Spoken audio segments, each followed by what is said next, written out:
SCP-184, an anomalous object also known as the Architect, is a small metal dodecahedron, 10 centimeters tall and 10 centimeters wide. Each of its faces has a circular hole, and each corner of the object has a small metal sphere. The Foundation is unsure of the exact metal alloy that SCP-184 is made of, but it's highly magnetic and somewhat similar to brass. It is incredibly risky to bring SCP-184 into any enclosed space, but especially a large building.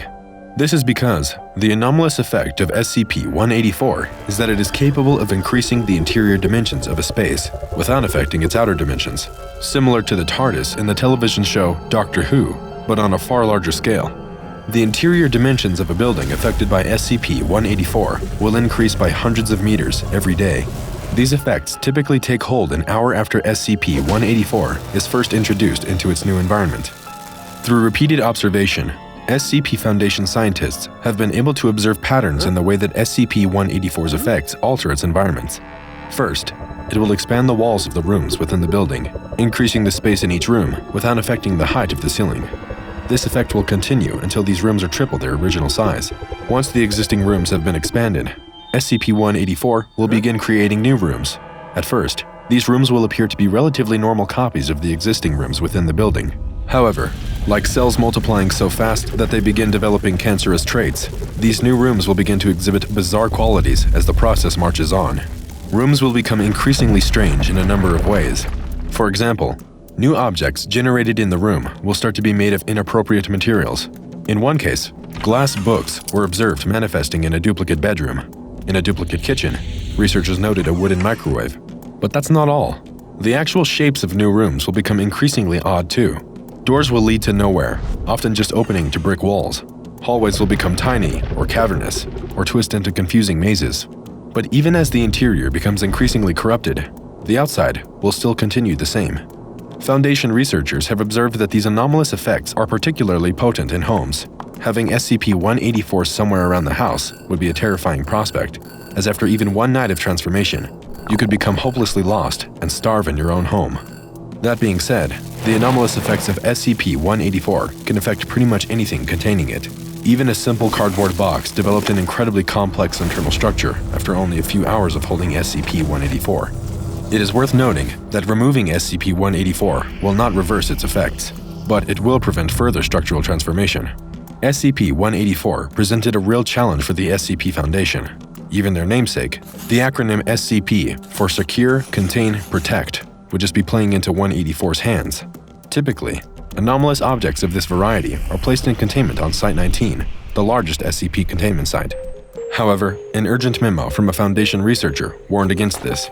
The location warping abilities of SCP-184 could irreparably damage the interior of Site-19 and cause a massive, multiple anomaly containment breach. The SCP Foundation would need to get creative to find an effective method of containing the Architect. Before being secured by the Foundation, it's believed that the anomalous effects of SCP-184 may have been involved in the creation of several locations of interest currently being monitored by the Foundation. Among them is Backdoor Soho, an anomalous community hidden in Soho, New York. Backdoor Soho is a hidden location populated by Anartists, a name for artists of a supernatural nature, practitioners of magic, and anomalous creatures. We know that the SCP Foundation acquired SCP-184 sometime before the early 90s, as it was discovered in the famous Kowloon Walled City in Hong Kong, which was demolished in 1994. Though it's possible that the recovery efforts for SCP-184 were what caused the damage to the Kowloon Walled City in the first place. Reports of strange activity in the city was what first attracted Foundation operatives. Initially, their allies and local law enforcement took charge of the case, but they proved to be too gung-ho and violent.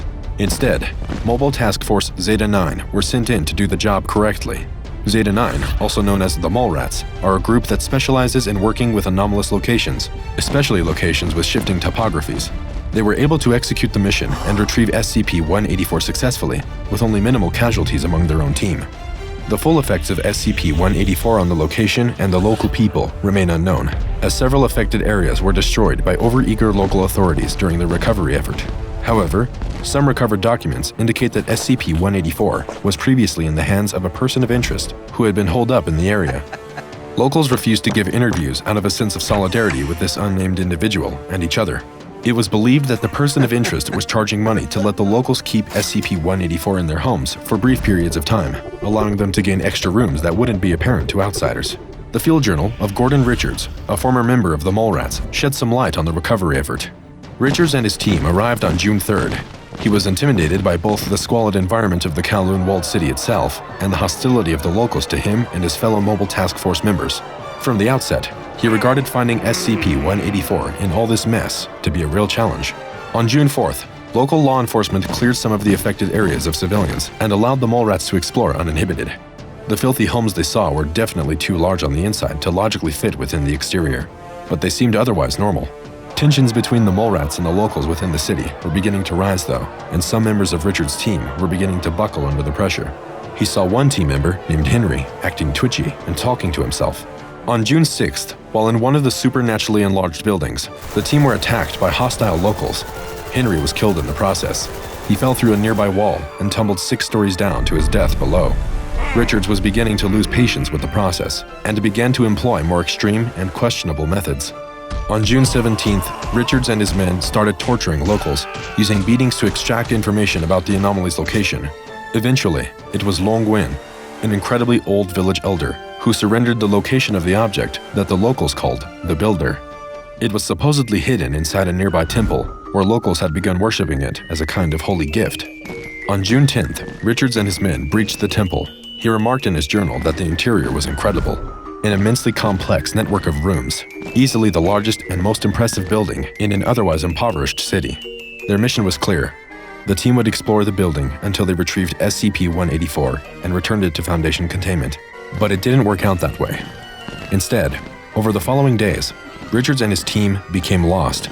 Rooms they entered became increasingly warped, with some being entirely made from jade, including all the objects within. Little by little, the team lost each other in the maze of rooms and halls within the temple. Richards lost track of the date, and his mental state began to falter over the last few entries into the journal. In the final entry, his mind seems to break entirely under the stress of panic, dehydration, and starvation. He wrote, "Hell is heaven. Heaven is hell. Life is wonderful."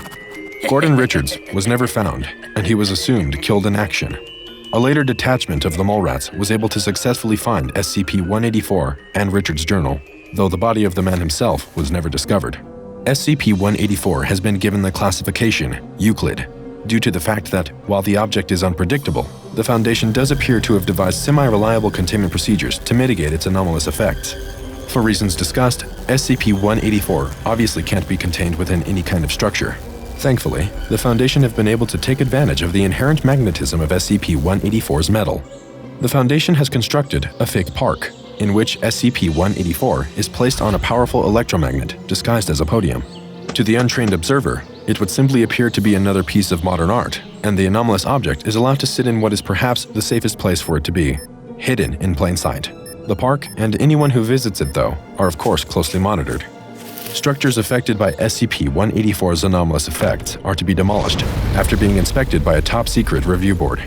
After the incident with the Mallrats in the Kowloon walled city, nobody is allowed to enter and explore one of the structures on behalf of the Foundation without approval from their superiors and a rescue team on standby. If SCP-184 is so dangerous, though, and impossible to actually contain inside any SCP Foundation site, then why is it allowed to exist at all? Why not just destroy it and remove any risk?